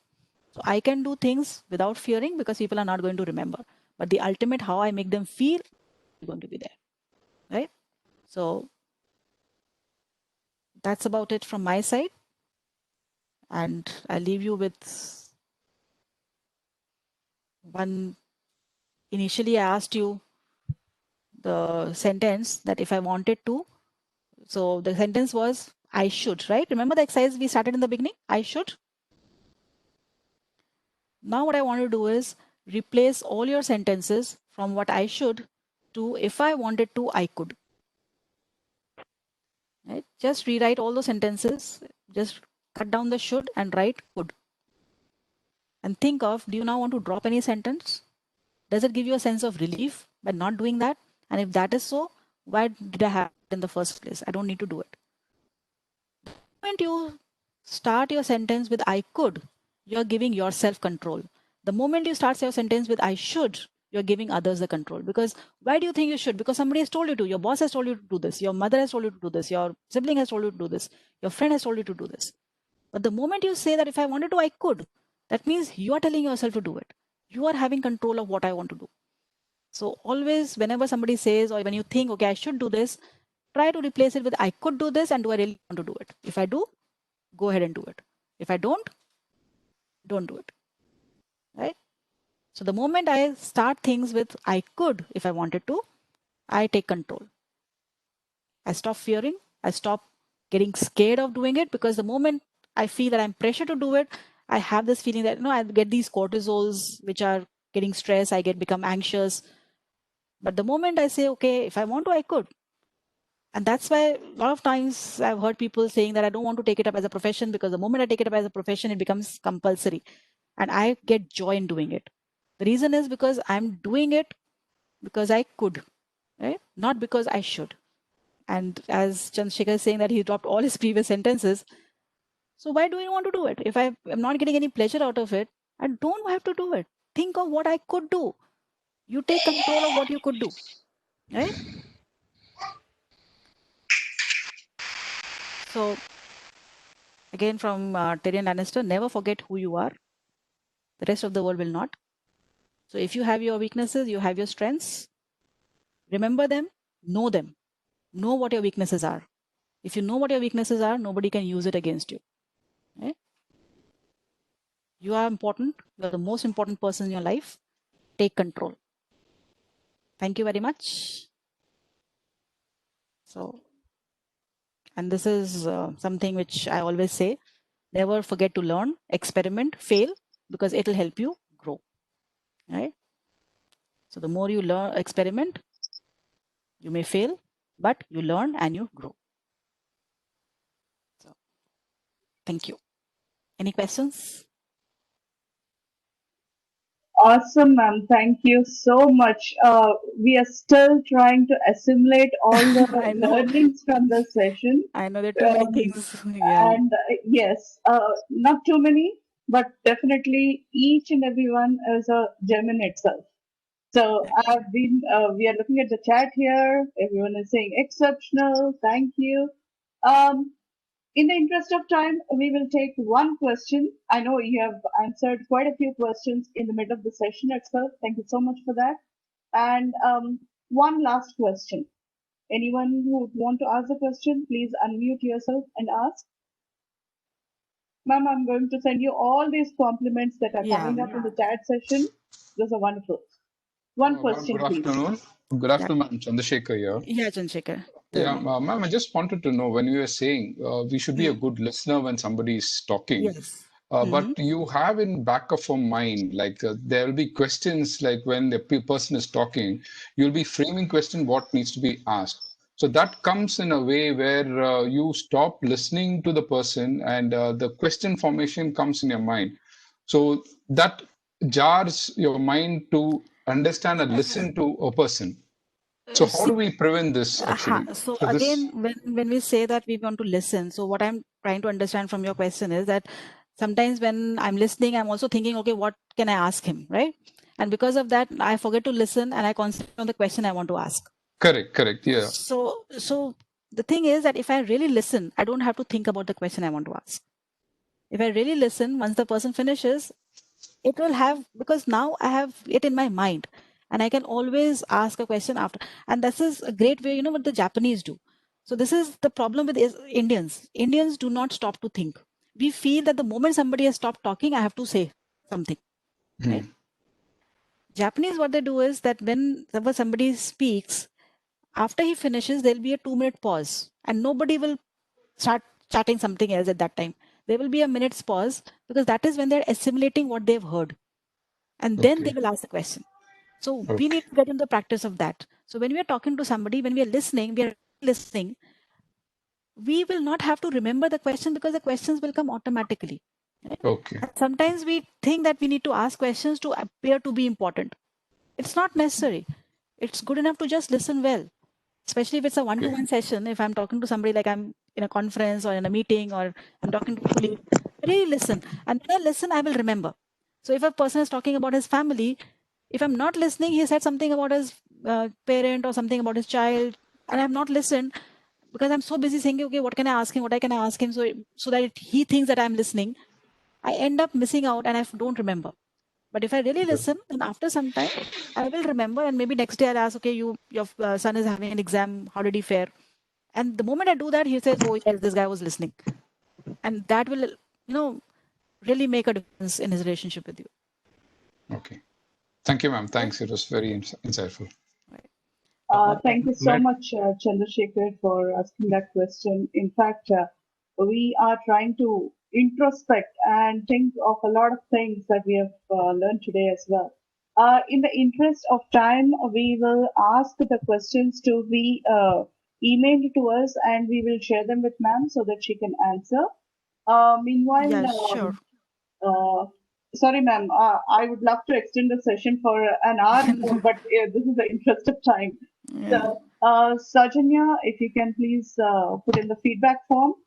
I think that's just a formality. We have received the feedback right here in the chat box. What an awesome session it was. We see practical insights, many things for self-reflection. Ma'am, just a few minutes, please don't go. We are going to talk a little bit about our chapter, what do you say, events that are happening.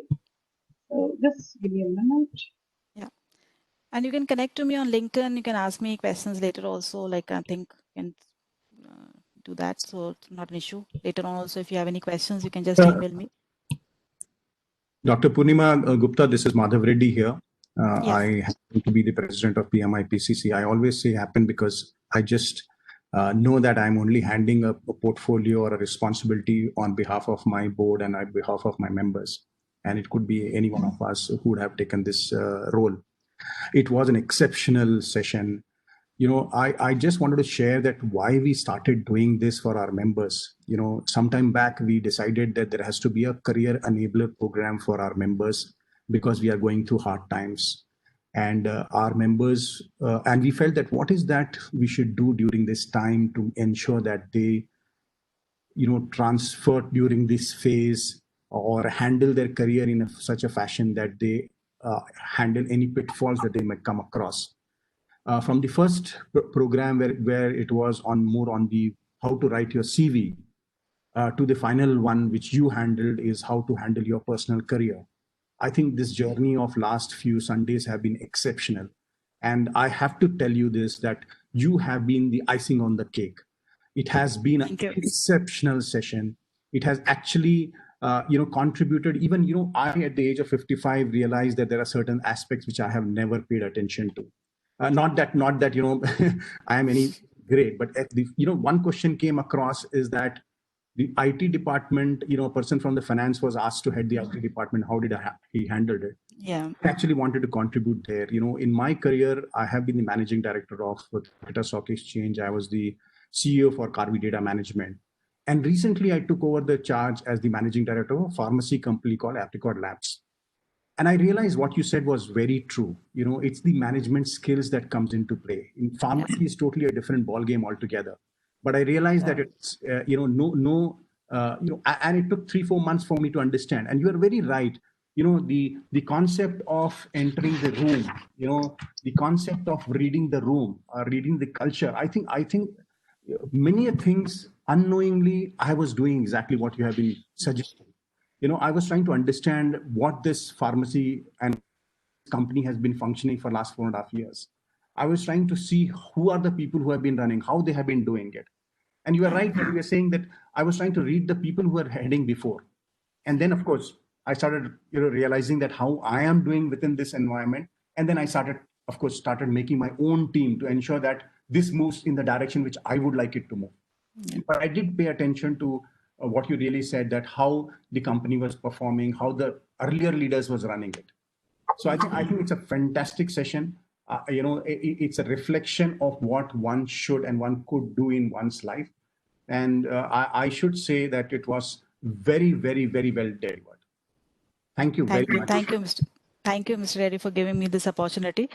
And like I said, that managing yourself is nothing very different and success. So all these learnings that we have is basically from looking at successful people like you, that what all you have been doing. So we have just tried to concentrate into these 6 or 7 things for other people to learn. So there are people who do it through their experience. So what we have talked about is something which has come from anywhere, but from the experiences of successul people. So people have studied. But the way you have put it across in such a simple and without using sophisticated words, and it was fantastic learning. I should tell you that I'm sure each 79 of us who are listening to you have actually learned a great deal today by spending these 1.5 hours with you. And we look forward to see if you can be of help to us and see how we can take advantage of your learning, because we all are we're all students, and somehow we want our 1,100 or 1,200 odd members to face this difficult phase. I always keep on repeating this, but I don't know whether I am very pessimistic of what's happening around, but I do realize that people are losing jobs, people are going through tough times, and we want to support them, we want to help them. In fact, we have started a career opportunity where one of our directors is taking CVs and collecting and collating with the possible job requirements are around, and we are trying to match them. So that's one thing that we have been doing for our members. And for the benefit of the members, and also, madam, for you also, if you could join us on 14th of August, that happens to be the foundation day of PMI PCC. We formed this 19 years back. There was a vision of 25 people who came together and said that there has to be a chapter in Hyderabad, and they named very aptly Pearl City chapter. And for the 19 years, different leaders have handled these organizations and have taken it to a different level altogether now. And we would like to celebrate on 14th, and we wish that, if you could spare some time and join us as well. And I also request all my members through this that please get yourself registered, be there. We are going to celebrate. We are going to cherish what we did for 19 years, and with promise that what we are going to do for the next 19 years or next 20 years, as far as this organization is concerned. We are here to build this organization to the next level. As I said, I just happen to be a president. I have to hand over to someone else who's more dynamic than me, who can take this organization to the next level. Thank you very much, ma'am. Looking forward for your, joining us for this event. Yeah, thank you. Thank you for giving me this opportunity. Thank you, Madam Suma. Thank you, Saujanya. Thank you, Dr. Thank you, Dr. Purnima. Just stay on a few minutes. We have a few more announcements of the chapter activities. Thank you, Mother, for inviting all of the members and all of us to the founding day. We have the immediate event is on 14th, as Mother said, it's the founding day. If you have not registered yet, please go ahead and register. The registration link will be provided to you in the chat box. And next, we have the masterclass on 15th of August, aptly on the Independence Day. It's by Commodore G. Prakash, who is the winner of the Navasena Medal, the Indian Navy. And it is on staying focused in adverse times. And our next PMP workshop, it is starting on 22nd of August. It will go through a series of dates and ends on 30th of August. We have our next knowledge sharing session on topic of gig economy. That's what it's been talked about nowadays. And it's on the 29th of August. So all the registration links will be provided to you in the chat box. And this is the announcement for, we used to have national conferences every year. Now it's going to be the Region 11 conference. The Region 11 consists of all the 9 chapters of the India as well as Colombo and Bangladesh. Stay tuned for the dates to be announced, and it's going to be a virtual conference, and we look forward to meeting all of you there. So this is what Madhav was speaking about just a few minutes ago, and he hasn't spoken of where he is involved in more. It's the initiative is known as the Friends of Members, and at a personal level as well, Madhav is leading this initiative. We are helping people whoever have been affected by COVID in one way or the other in a personal way, and that's where the initiative itself is started by Madhav. The second initiative or the other aspect where Mother spoke about, it is about helping people in the professional side. That is headed by Sairam from our chapter. His contact details as well as number are there in the slide. This is all for our members to show that we are here for you. The next, our member achievement. Natasha Nithavan has written a book on the productive virtual workspace, very apt in the current times. Natasha, if you're there in the members, can you please speak a few words regarding the book? Natasha? Yeah. Hi. Hello, everyone. Thank you, Suma, for giving me the opportunity to speak here. And first of all, thank you very much, Dr. Purnima, for the wonderful session. I've been part of this today. I've learned a lot. Thank you very much. It's been a really nice session to go through, and I'd love to be part of festival sessions upcoming. Coming back to the book. For the book, the idea came into my mind in the recent times. I started writing this book 5 months ago with the idea that empathy, humility, these are few things which are must, which Dr. Purnima also mentioned in many areas, that it's all about how we listen. It's about people, especially when they're working from home, especially when we want them to perform, when they need a lot of support from management, from their teams. So this book actually covers what we can do with teams, how we can make them more productive, keeping in pace with empathy, being there for them when they need it, moving away from the traditional areas and delivering value with the teams who are working remotely through some tools. But at the most important part would be to be there for them, to work with them as one and understand the situation, help them grow, rather than just pushing them to a level where they are in stress and we are not giving them a helping hand. So it's like a synergy with customers, with team members, and how we can sustain through the post-pandemic era as well, while I conclude this book. So I've just tried to make an effort here to have this handy for those who actually need some help with their teams and individually to grow in this era. Thank you so much. Thank you, Natasha. And can you please post the link to where this book is available so that if any of our members are interested, they would love to go through? Sure. Probably it's available on Amazon? Yes, it is on Amazon, and I'll be pasting the link shortly. Thank you very much, Sima, and the chapter for giving me this opportunity to showcase this book, and all of the members to actually listen to me. Thank you very much. Thank you so much, Natasha, and all the members. Please feel free to share your achievements, your activities with us so that we can showcase them. We'd all love to know more about you. Thank you so much on behalf of the chapter. Thank you, Dr. Purnima. Thank you so much, members, for joining in the last episode of the Career Enabler series. Any questions or queries or suggestions, please post it to office@pmi-pcc.org. That's our office email ID. And that's a wrap for now. Thank you so much, and you have a great Sunday ahead.